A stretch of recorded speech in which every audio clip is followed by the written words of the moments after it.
Hello everyone. आज मैं आपके लिए भाषा की 3 ट्रिक लेकर के आई हूँ जिससे आप गद्यांश और पद्यांश से प्रश्नों को चुटकियों में छांट सकेंगे। और सीटेट में आपकी 2 भाषाएं पूछी जाती हैं, जैसे कि आपके पास हिंदी संस्कृत होगी, हिंदी इंग्लिश होगी, या फिर हिंदी के साथ कोई उर्दू हो सकती है, या फिर आपके साथ इंग्लिश के साथ आपकी जो आपके स्टेट की भाषा है, जैसे कि मराठी है, तमिल है, जो भी भाषा हो, ठीक है।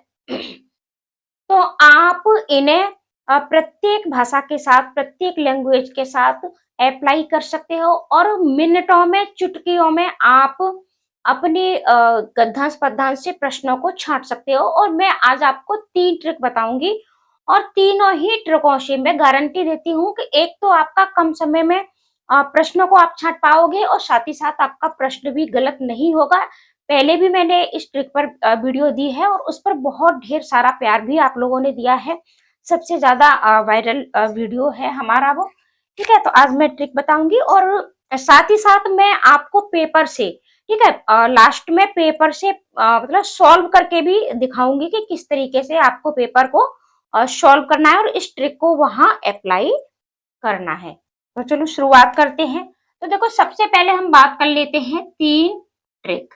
ठीक है, तो तीनों ट्रिकों में सबसे पहला है, देखो, एक तो आपका क्या है कि एग्जाम है वो आपका ऑफलाइन होगा, ऑनलाइन आपका नहीं होना है। ऑनलाइन हो फिर भी कोई दिक्कत नहीं है, ठीक है, आपका ऑफलाइन होना है। तो देखो, सबसे पहला हम आप बात कर लेते हैं कि ये हमारे पास क्या है, गद्यांश है। ठीक है, यानी आपकी 2 भाषाएं पूछी जाती है, तो फर्स्ट भाषा आपकी जो प्रथम लैंग्वेज होती है, ठीक है, पहली लैंग्वेज होती है, यहाँ आपको एक गद्यांश मिलता है, ठीक है, यानी फिरोज आपको मिलेगा और एक आपको पद्यांश मिलेगा यानी कविता मिलेगी। ठीक है, और जो आपकी सेकंड लैंग्वेज होती है, ठीक है, जो सेकंड लैंग्वेज होती है, यहाँ सिर्फ और सिर्फ आपको 2 गद्यांश मिलते हैं। और चाहे आपका पेपर फर्स्ट हो चाहे पेपर 2 हो, दोनों में ही ये चीज होती है। तो गद्यांश मिलेगा और यह पद्यांश मिलेगा। ठीक है, तो देखो, सबसे पहले ट्रिक मैं आपको बताती हूँ कि सबसे पहले आपको क्या करना है। सबसे पहली ट्रिक के अनुसार आपको गद्यांश और पद्यांश को बिल्कुल भी नहीं पढ़ना है। ठीक है, अब आप कहोगे कि गद्यांश पद्यांश को पढ़ेंगे नहीं तो फिर पेपर कैसे सोल्व होगा, तो यही तो ट्रिक है। ठीक है, यही तो ट्रिक है कि आपको किस तरीके से इसे सॉल्व करना है। तो देखो, सबसे पहले हम बात कर लेते हैं कि आपको क्या करना है। आपको प्रश्नों को पढ़ना है। ठीक है, क्या करना है, आपको प्रश्नों को पढ़ना है। तो प्रश्नों को जब आप पढ़ोगे तो यहाँ आपके, ठीक है, 2 से 3 प्रश्न, ठीक है, 2 से 3 प्रश्न आपके ग्रामर से पूछ लिए जाते हैं, यानी व्याकरण से पूछे जाते हैं। और ये व्याकरण बहुत सरल होता है, तो व्याकरण के लिए आपको गद्यांश या पद्यांश पढ़ने की जरूरत नहीं है। तो इसके लिए आपको देखो, और आपके ये जो गद्यांश ये व्याकरण पूछी जाती है, तो ये बहुत ही इजी होती है। जैसे कि आपसे समास पूछ लिया जाए, आपसे यहाँ प्रत्यय पूछा जाएगा, आपसे हो सकता है उपसर्ग पूछा जाएगा।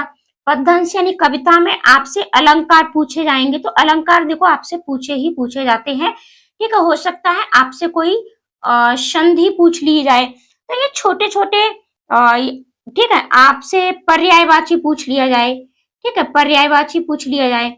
अब आपको क्या करना है, अभी भी आपके पास समय है। अगर आपने ग्रामर को नहीं पढ़ा है, देखो ग्रामर बहुत हाई लेवल की आपकी नहीं आती है, लेकिन फिर भी आपको ये सारे टॉपिक आप 2-3 घंटे में इन सबको पढ़ सकते हो, एक बार रिवीजन कर सकते हो। पहले से आपने पढ़ा है, समास है, प्रत्यय है, उपसर्ग है, अलंकार है, संधि है, पर्यायवाची है, विलोम शब्द है, इन सबको आपको अवश्य पढ़ लेना है। ठीक है, ऐसा नहीं होगा फिर वहां आपको तो ये 1-2 नंबर छूट जाए। ठीक है, तो छूटना आपका कुछ भी नहीं चाहिए।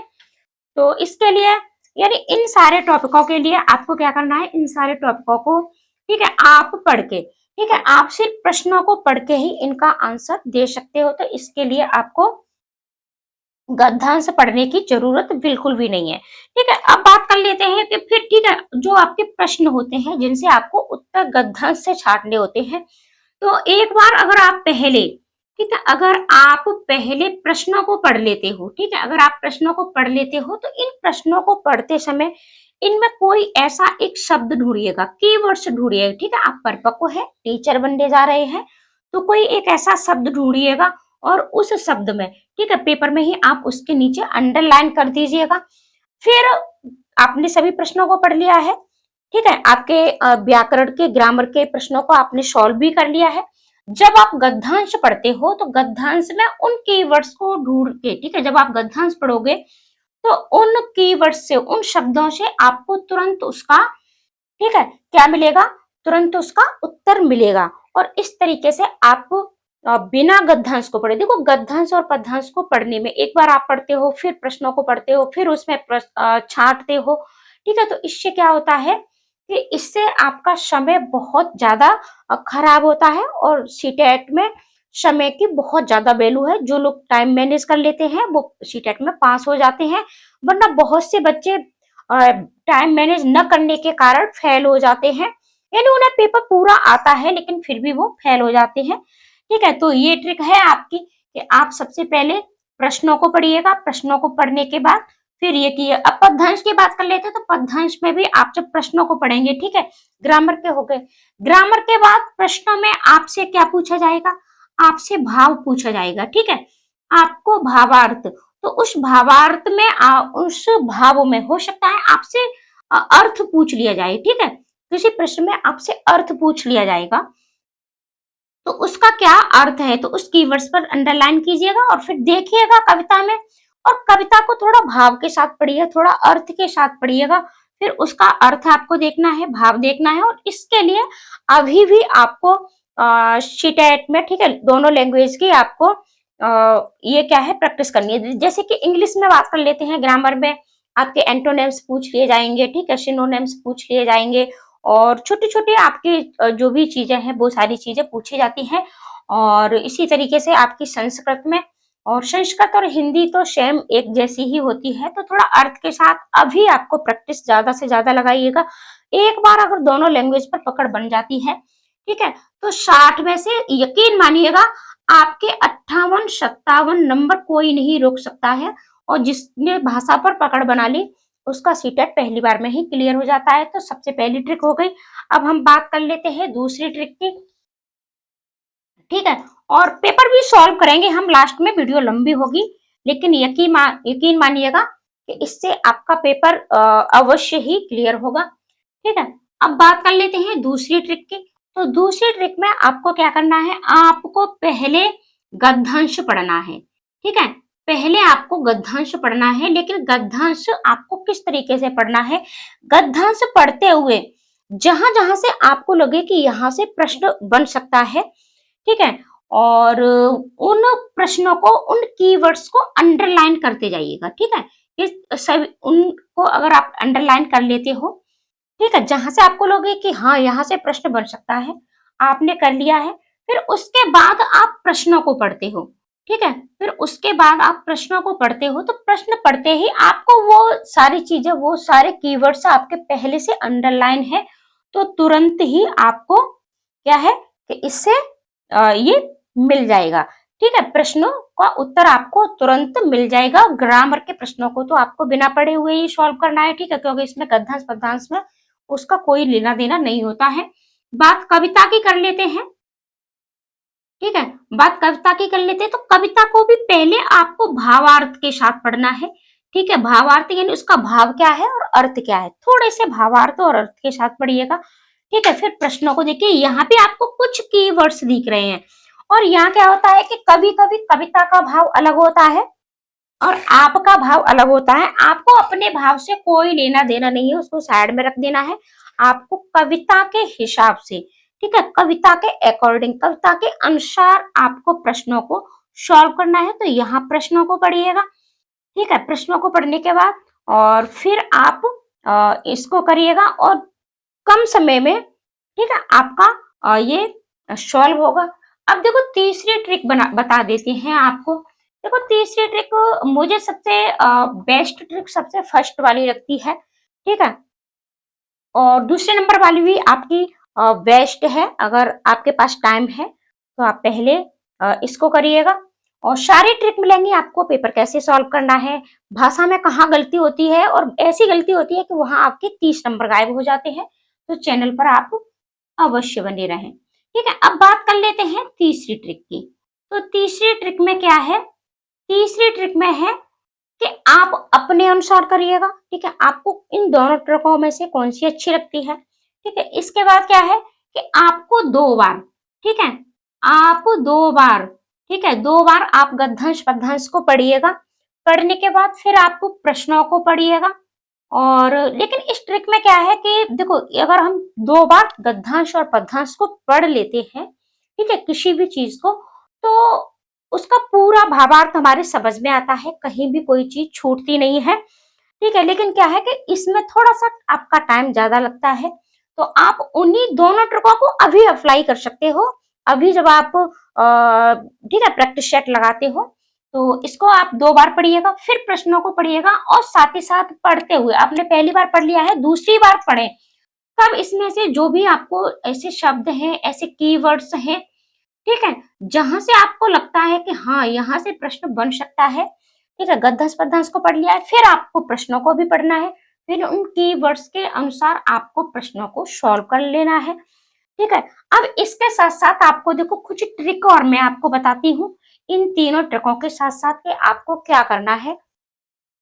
तो इसके लिए आपको करना है, देखो 15 नंबर के आपके भाषा पेडागोजी के बनते हैं, ठीक है, 15-15 नंबर। तो 30 नंबर की आपकी भाषा पेडागोजी आती है, आपकी आपने जो फर्स्ट लैंग्वेज ली है, हिंदी ली है, संस्कृत ली है, यानी जो आपकी मदर टंग है, ठीक है, उसकी पेडागोजी को आप बहुत अच्छे से पढ़ लीजिएगा। अगर उसकी पेडागोजी को आप पढ़ लेते हो, तो देखो वहां दूसरे उसमें आपकी लैंग्वेज बदलती है, ठीक है, सिर्फ लैंग्वेज बदलती है, आपकी पेडागोजी नहीं बदलती है, ठीक है। और थोड़ा सा द्वितीय भाषा के लिए, दूसरी भाषा के लिए, सेकंड लैंग्वेज के लिए थोड़े से आपके पेडागोजी में कॉन्सेप्ट अलग होते हैं, ठीक है, तो उनको पढ़ लीजिएगा। लेकिन जो आपकी मदर टंग है उसको अच्छे से पढ़ लिएगा। इसके पेडागोजी के अंदर आपको देखो सब क्या क्या पढ़ना है। भाषा का आपको अधिगम, ठीक है, और अर्जन क्या है, ठीक है, ये आपको अच्छे से पता होना चाहिए। आपको बहुभाषिकता, ठीक है, बहुभाषिकता है आपकी। इसके साथ साथ है आपके भाषा के कौशल, और ये सारी वीडियो आपको चैनल पर दी जा चुकी है। तो इन कॉन्सेप्ट को पढ़िए, साथ ही साथ आपके भाषा के जो टैग वर्ड्स हैं उनको भी अच्छे से सीख लीजिएगा। साथ ही साथ कीवर्ड्स यानी कठिन शब्दावली, और ये सारी वीडियोज आपको दी जा चुकी हैं, ठीक है। तो इनको आपको अवश्य सीख लेना है। 15 नंबर आपके जो पेडागोजी के हैं वो आपके अवश्य ही आपको पूरे मिलेंगे। तो भाषा में आप 60 में से, ठीक है, अगर कितना भी आप कम कर सकते हो, फिर भी आप 55 नंबर आराम से लेकर के आ सकते हो। तो अब हम पेपर सॉल्व करके देखते हैं कि किस तरीके से इन तीनों ट्रिकों को आपको अप्लाई करना है। तो अब मैं आपको तीनों ही ट्रिक से इस पैसेज से आपको प्रश्न छांटना सिखाऊंगी, ठीक है। कविता से भी सीखेंगे और पैसेज से भी सीखेंगे, दोनों से ही सीखेंगे, तो लास्ट तक अवश्य बने रहें। तो सबसे पहली ट्रिक मैंने आपको बताई थी कि आपको पैसेज नहीं पढ़ना है, सीधे आपको प्रश्नों को पढ़ करके कुछ प्रश्नों को छांट लेना है जो आपके ग्रामर बेस होते हैं, ठीक है। तो सबसे पहले हम प्रश्नों को देखेंगे। देखो ये प्रश्न आपका ग्रामर बेस नहीं है, पहला वाला, ठीक है, ये आपका दूसरा भी ग्रामर बेस नहीं है। आगे बढ़ेंगे हम, ठीक है, वहां तो आपके पास प्रश्न पत्र होगा, तो ये इस तरीके से आपको आगे पीछे करने की जरूरत नहीं होगी। तो देखो आपके प्रश्न 95 से शुरू हो गया है, ठीक है, ग्रामर बेस आपका 95 से शुरू है। तो इसको हम देखते हैं कि इनमें से कौन सा शब्द समूह से भिन्न है। अब इस शब्द के लिए आपको पैसेज पढ़ने की कोई भी जरूरत नहीं है, तार्किक है, स्वाभाविक, साहित्यिक, अभिव्यक्ति।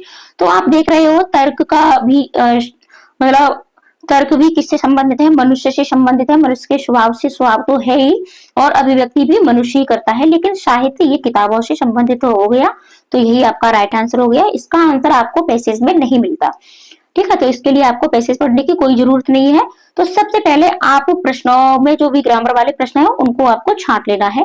देखो दूसरा है कि आज की तालीम में भी इसी दौर में साथ दे रही है, वाक्य में निपात। अब देखो इसमें आपसे निपात पूछा गया है, और ये सारी चीज मैंने आपको पहले बता भी दिया कि संधि, उपसर्ग, प्रत्यय, कारक, निपात। अब निपात क्या होता है कि किसी एक शब्द पर बहुत ज्यादा जोर देकर के बात की जाती है, जैसे कि यहाँ भी, आज की तालीम भी, तो भी शब्द आपका क्या है, इसमें निपात है, तो ये आपका राइट आंसर हो गया। तो देखो इसके लिए भी आपको ग्रामर बेस कुछ भी पढ़ने की जरूरत नहीं थी। अब देखो ग्रामर बेस नहीं, सॉरी, पैसेज में पढ़ने की जरूरत नहीं थी, ठीक है। और ये भी आपका ग्रामर से ही हो गया। फिर है आपका विकसित शब्द में प्रत्यय। अब यहाँ भी आपसे प्रत्यय पूछा गया है, तो शित है, इत है, त है, सत है। तो विकसित में आपका है इत, ठीक है, विकास प्लस इत, तो विकसित ये हमारा बनता है। तो ये देखो 3 प्रश्न आपके यहाँ से सॉल्व हो गए।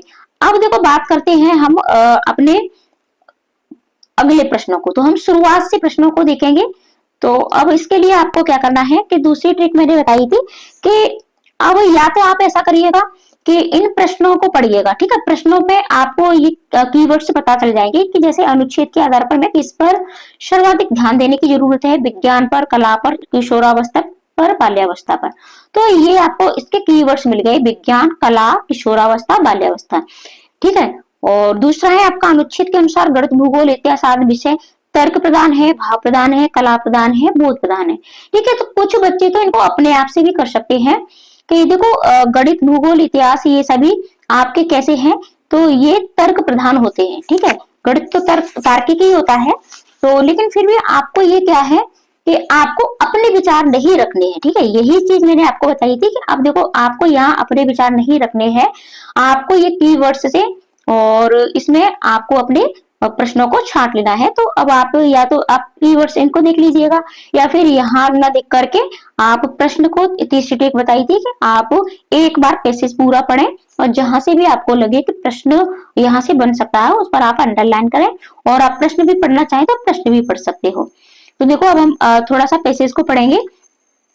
आधुनिक शिक्षा का नतीजा हमने देख लिया, हमने उस शिक्षा का नतीजा भी देख लिया जिसमें विकसित विज्ञान का सबसे महत्वपूर्ण स्थान है, जिसके कारण व्यक्ति को कहीं भी या कितना भी मिलने के बावजूद तृप्ति नहीं होती। यानी विकसित विज्ञान से क्या है, मनुष्य को तृप्ति नहीं होती। इसका कारण यही है कि शिक्षा के स्वाभाविक और आवश्यक अंगों को छोड़कर हमने ऐसे विषयों पर ध्यान दिया जो मनुष्य का एक तरफा विकास करता है, ठीक है। यानी कि एक ऐसे विषयों को चुना है जो मनुष्य का क्या करते हैं, एक तरफा विकास करते हैं, जिनके कारण व्यक्तित्व से बड़ा भाग अतृप्त रह जाता है। बाल्यावस्था में भी कला शिक्षा को अभी तक उचित स्थान नहीं मिला है। जहां मिलता भी है वहां बच्चा 11-12 वर्ष का होते होते शिक्षा क्रम से कला प्रवृत्तियों को निकाल दिया जाता है, ठीक है। यानी यहाँ कला के बारे में बात की जा रही है कि जो कला प्रवृत्ति होती है उसको हम हटा देते हैं। हमारा अनुभव हमें बताता है कि हर व्यक्ति 11 साल की उम्र के बाद किशोर अवस्था और उसके बाद भी सारे जीवन काल तक किसी न किसी कला प्रवृत्ति को अपने भाव प्रकट का जरिए बनाए रख सकता है। आज के सभी विषय जिन पर हम अपनी एकमात्र श्रद्धा रखते हैं, जैसे गणित, भूगोल, इतिहास, रसायन शास्त्र, यहाँ तक कि साहित्य भी जिस तरह पढ़ाए जाते हैं, उन सब की बुनियाद तार्किक है। देखो ये प्रश्न अभी हमने पढ़ा था, तो इन सब की बुनियाद कैसी है, तार्किक है। तो हमें तुरंत इसका आंसर मिल गया। देखो इस वाले प्रश्न का आंसर मिल गया कि अनुच्छेद के अनुसार गणित, भूगोल कैसे हैं, तो तर्क प्रधान है। आगे बढ़ेंगे हम, और इन पर एकमात्र जोर देने के कारण कला प्रवृत्तियां जो भावना प्रधान होती हैं पाठ्यक्रम से करीब करीब निकल जाती हैं। ये प्रवृत्तियां केवल पाठ्यक्रम से ही नहीं निकल पाती, बल्कि इन तार्किक विषयों को महत्व देने के कारण व्यक्ति के दिमाग से भी बिल्कुल निकल जाती हैं। और किशोर अवस्था को इस तरह गलत रास्ते पर ले जाने का तरीका भयानक हो रहा है। सभ्यता रोज ब रोज बेढब होती जा रही है। सभ्यता क्या होती जा रही है, बेढब होती जा रही है। व्यक्ति का गलत विकास हो रहा है, उसका मानस अस्वस्थ है, परिवार दुखी है, समाज में फूट पड़ी है, दुनिया पर विध्वंस करने का ज्वर चढ़ा है। इन भयानक अवस्थाओं को हमारा ज्ञान विज्ञान सहारा दे रहा है। आज की तालीम भी इसी दौड़ में साथ दे रही है, ठीक है। ये हमने पैसेज पढ़ लिया। अब इसको हम थोड़ा सा छोटा करके और प्रश्नों को सॉल्व करेंगे। अब देखो अनुच्छेद के आधार पर हमें किस पर सर्वाधिक ध्यान देने की जरूरत है, तो विज्ञान का तो विरोध ही कर रहा है, ठीक है। और किशोरावस्था पर, बाल्यावस्था पर, तो राइट आंसर है कला प्रवृत्ति पर। यानी कला प्रवृत्ति से जो ठीक है मानसिक विकास होता है तो वो बहुत अच्छा होता है। दूसरा हमने ये कर ही लिया था, तर्क प्रदान, ठीक है। अब हम अगला प्रश्न देखेंगे कि ज्ञान विज्ञान को बहुत अधिक महत्व देने के कारण क्या हो रहा है, उन्नति कर रहा है, समाज का विभाजन हो रहा है, व्यक्ति सृजन की राह पर है, विध्वंस। तो राइट आंसर आपका विध्वंस। देखो और यहाँ आप देख सकते हो, यहाँ हमने इसको देखो, ये दुनिया और ध्वंस करने का ज्वर चढ़ा है, ठीक है। इस तरीके से आपको ये सारी चीजें बहुत ही जल्दी जल्दी मिलेंगी। यहाँ तो आपका टाइम लग रहा है क्योंकि यहाँ हम आपको थोड़ा दरस समझाते हुए ये बता रहे हैं। किशोरावस्था तार्किकता की प्रधानता और भाव के अभाव में किसका रास्ता अपना रही है, पतन का, ज्ञान का, प्रगति का, कर्म का। तो पतन का अपना रही है। अनुच्छेद के आधार पर कहा जा सकता है कि आधुनिक शिक्षा का नतीजा सुखद है, दुखद है, औसत है, पता नहीं है, तो ये आपका दुखद ही हो गया है। ठीक है, आधुनिक शिक्षा में किस विषय को सर्वाधिक महत्व दिया जाता है? ठीक है, तो कला को, भाषा को, विज्ञान को, इतिहास को। तो ये सबसे पहले ही हमारी लाइन थी कि आधुनिक शिक्षा, देखो ये आपको मैं दिखा दूं कि आधुनिक शिक्षा का नतीजा हमने देख लिया है। ठीक है, तो जिसमें विकसित विज्ञान का सबसे महत्वपूर्ण स्थान क्या है? विज्ञान का ही है। तो ठीक है, ये आपका देखो राइट आंसर हो गया, तो विज्ञान का। तो इस तरीके से आपको प्रश्नों को सॉल्व करना है। अब देखो हम ये थोड़ा पोएम भी देख लेते हैं कि पोएम को आपको किस तरीके से पढ़ना है। देखो वीडियो लंबी तो हो रही है, लेकिन यकीन मानिएगा कि आप 100% अपने पैसे सॉल्व कर पाओगे, चाहे हिंदी का हो, चाहे इंग्लिश का हो, चाहे संस्कृत का हो। अब देखो इसमें क्या करना है, आप जब भी पोएम पढ़ें, ठीक है, तो साकार दिव्य गौरव विराट। तो साकार, साकार का अर्थ होता है जो चीज हमें दिखाई देती है, जिसका रूप होता है, आकार होता है। ठीक है, साकार का अर्थ होता है जिसका आकार होता है। दिव्य में दिव्य और गौरव विराट, विराट भी बहुत बड़ा।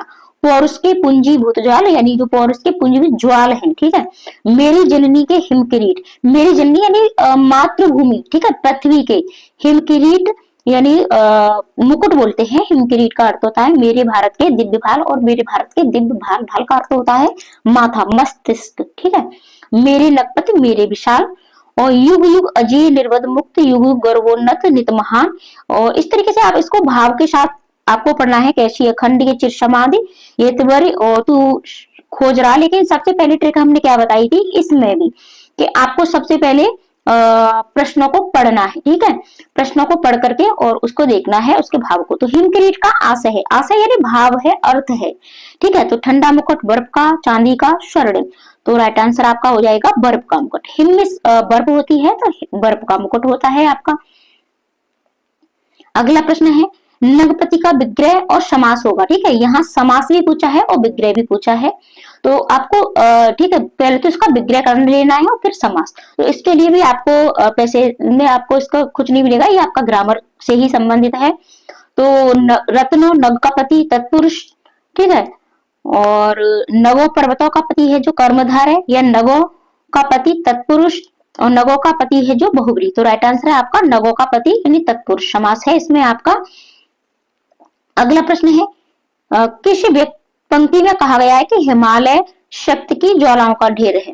यानी शक्ति ज्वालाओं का ढेर किस उसमें कहा गया है? तो आपको कविता पढ़ने की जरूरत नहीं है, अगर आप प्रश्न को भी पढ़ते हो तो यही आप इसका अर्थ समझ लो कि युग युग अजय निर्वध मुक्त इसमें नहीं है। ठीक है, ज्वालाओं पर आपको जाना है। तो ज्वाल, ज्वाल सिर्फ आपको इसमें मिल गया, देखो ज्वाल आपको, और उसके पूंजी भूत ज्वाल, तो यही आपका राइट आंसर हो गया।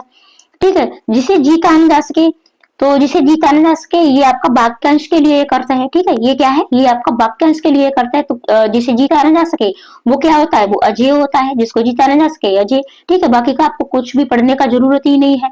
निस्सीम शब्द में कौन सी संधि है?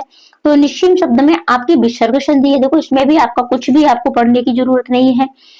हिमालय को यतिवर कहकर संबोधित किया गया है क्योंकि वो भारत का प्रेरी है, स्वामी है और समाधि में लीन है। समस्या, देखो समस्या नहीं मिल रहा है, तो इसका भी राइट आंसर है आपका कि वह मतलब यतिवर कहते हैं कि समाधि में लीन को। ठीक है, तो समाधि में लीन को यतिवर कहते हैं, तो वो समाधि में लीन है। तो इस तरीके से आपको प्रश्नों को छांटना है। और ये आपके प्रश्न है। तो ये आपके प्रश्न किसके हैं? ये आपके पेडागोजी के प्रश्न है। तो पेडागोजी की भी ट्रिक में जल्दी से ही आपको दूसरी वीडियो मिलेगी। आज के लिए इतना ही। तो आशा करती हूँ वीडियो आपको अच्छी लगी होगी। ज्यादा से ज्यादा इसको शेयर भी कर देना। मिलते हैं ऐसी ही ट्रिक और टिप्स की अगली वीडियो में। आज के लिए इतना ही, धन्यवाद।